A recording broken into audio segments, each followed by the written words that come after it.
الله جل جلاله فرمایي چې د الله پاک حق ته په خلقو باندې د دې کور د حج هغه چا باندې چې کوم استطاعت لري د دې د لارې چې زاد را ورڅخه نو حج فرض دی هغه چا باندې چې هغه د ضرورتو نه زیات دمره مال ورڅخه چې هغه د الله پاک کور ته تلی شي او بیا راتلی شي دا څومره وخت چې د دې تلو راتلو او په مناسک کې وباسي چې وروسته د کور انتظام د خوراک او ضرورتو کړي نن سبا د حج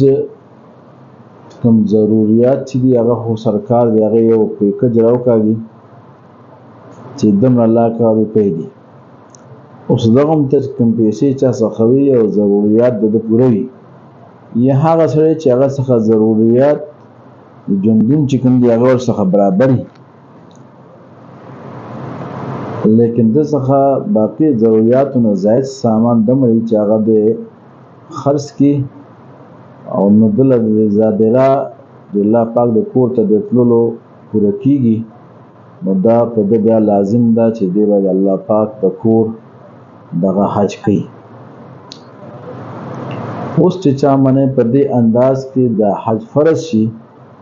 هغه بیا دې ته نه ګوري چې زما پلان کې کار دی هغه حکم بیا وزن زما ضرور واده دی هغه شي بیا وزن زما د خور واده دی هغه شي بیا وزن زما د زید واده بندوبست دی هغه کوم بیا وزن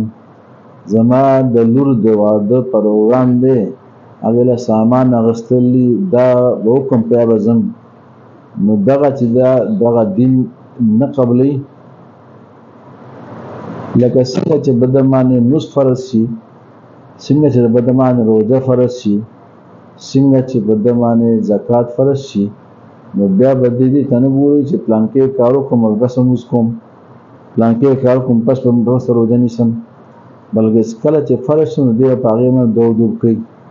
بیا دا عمره ده چې دا خو رواجی او شی دی یا علاقه دی رواج او شی دی ازولي ده چې زما مور او پلار حج نه کړي زه به د مور پلار باندې مخکې حج کوم بیا راځم کوم نو ظاهر دی چې په مور پلان باندې حج فرض نه دی فرض شي په د باندې دی نو دی به د خپل حق د ځدان لري کې دا بوج په د باندې کوم دی په وګومه دا بدل لري کوي او دی په خپل حج کې بیا د خپل مور پلان باندې حج کې او دا خبره ده لیکن خپل بده خپل چې کوم د باندې فرض شي دی دا بده د دینه د مقصود شپږي دا حق بده ادا کوي اوس د حج چې فرض شین د اهمیت ډیر زیات دغه کوم